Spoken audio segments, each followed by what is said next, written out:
This is 9 News with Peter Overton. Good evening, everyone, and welcome to Nine's Late News. We are not even close tonight to seeing the peak of Sydney's COVID outbreak. The city's population warned that cases will hit triple figures tomorrow. Premier Gladys Berejiklian predicting that more than 100 new infections will have been recorded by 8 o'clock tonight, so that's 2 hours ago. The Delta variant striking home after home with awful consequences for one family. Nine's Laura Tunstall is outside Liverpool Hospital in Sydney for us this evening. Laura, what more do we know about the first locally acquired COVID death in Australia this year? Well, Pete, sadly, a 90-year-old woman has died here at Liverpool Hospital after contracting COVID from a family member. She was unvaccinated. Very sad news on what has been a pretty grim day when you look at the numbers. 77 locally acquired cases.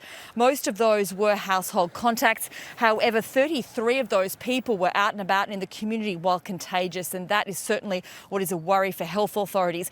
When you look at those numbers, you have to imagine that Sydney's lockdown is likely to be extended. The Premier hinting at that today.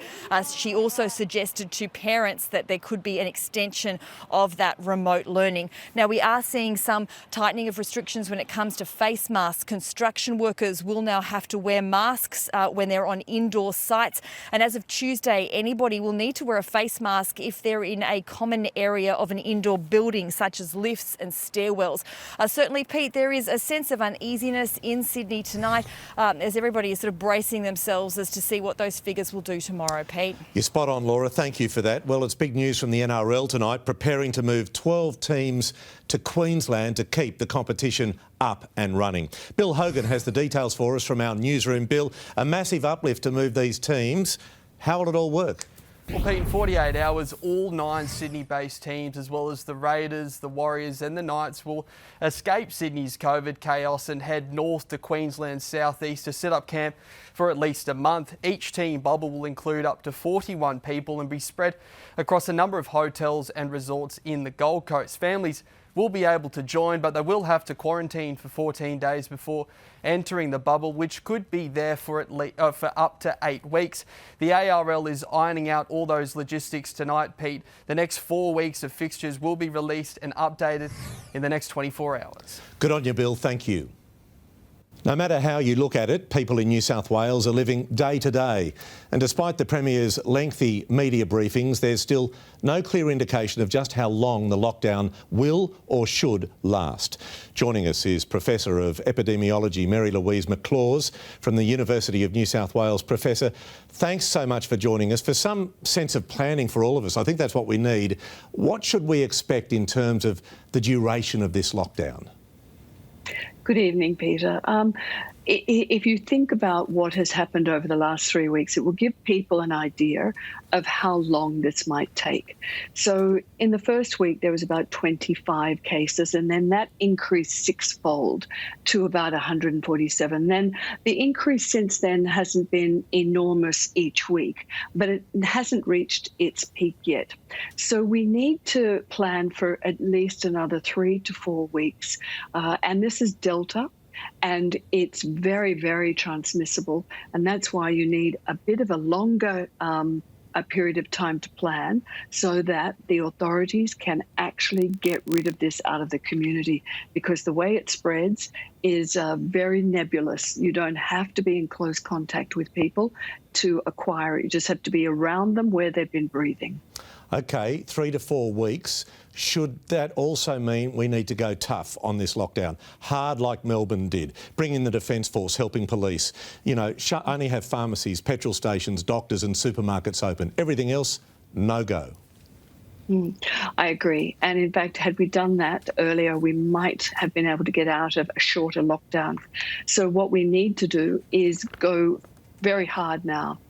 Close all retail. I'm really sorry, business sector, but this will actually be better in the end if we go hard now. So close all of that. Explain to people when you leave home, you have to wear a mask. Unless you're jogging, jog away from people, wear the mask. Doesn't matter what you're doing, wear that mask. And stay at home. Don't visit anybody. Stay at home. And of course, if you can, get tested. should the Premier bite the bullet and go hard from tomorrow or the next day, stand up and say, this is how it's going to be? Absolutely. Okay. Yes, go hard. As we leave you tonight, is there anything that we can feel a little bit positive about, a little bit hopeful about, Professor? Well, I think that people are not really vaccine hesitant. They're just not enough vaccines at the moment. And I think that as soon as the vaccines hit those vaccine centres, Australians will do what they always do, and that is cooperate and get out there and get vaccinated. Professor of Epidemiology Mary Louise McLaws from the University of New South Wales, thank you for joining us on Nine's Late News. Stay safe. The federal government is so concerned about the worsening situation in Sydney, it's launched a new and confronting advertising campaign showing how COVID can affect anyone and urging people to stay at home, get tested and get vaccinated. Here it is. As I said, it is confronting and some people may find it distressing, but it carries a message people in Sydney certainly can't ignore.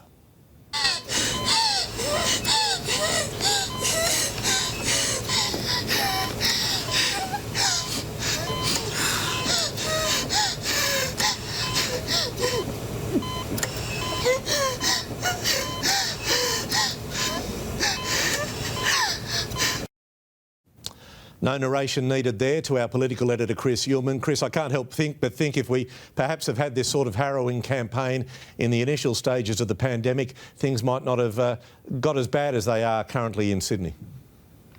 Yeah, Pete, look, the government's released this ad because obviously things are different in Sydney than they are in the rest of the country. They are desperately trying to essentially scare people into staying at home first and foremost and then turning up to get vaccinated. So it's doing a very different program rollout in the rest of Australia. So what is the rest of Australia's campaign look like? Pete, it's a Brady Bunch version when you compare it to that one. It's pictures of people's arms and it's called Arm Yourself. It has shots of people with band-aids on their arms saying that it's our best defence and our only way forward to get vaccinated, encouraging people to do that and to encourage their families and friends to do it as well. It is a good sign, Pete, that the government is now quite confident that its vaccine supplies are going to hold up. We know that throughout the course of this year, people have been saying, oh, you should have mass vaccination hubs, you should have advertising campaigns. Well, the simple reason for not doing that is because they didn't have the vaccines necessary. So we've got 4.5 million doses of Pfizer on the way in August. It should continue to ramp up, hitting 40 million by the end of the year. There's also Moderna and Novavax on the way. So this campaign really should gain pace. We've seen the pharmacists join in today. They're going to open 1,000 centres for people to be vaccinated with AstraZeneca throughout the course of August, and they're actually asking to do more.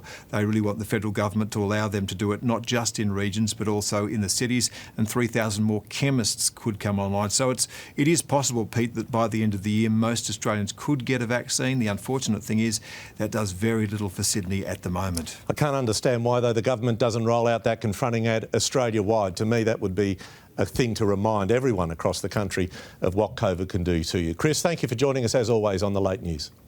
Thanks, Pete. The Sydney COVID crisis has put another question mark on the speed of Australia's economic recovery from the pandemic. Let's bring in our Late News money man, Scott Phillips from Motley Fool.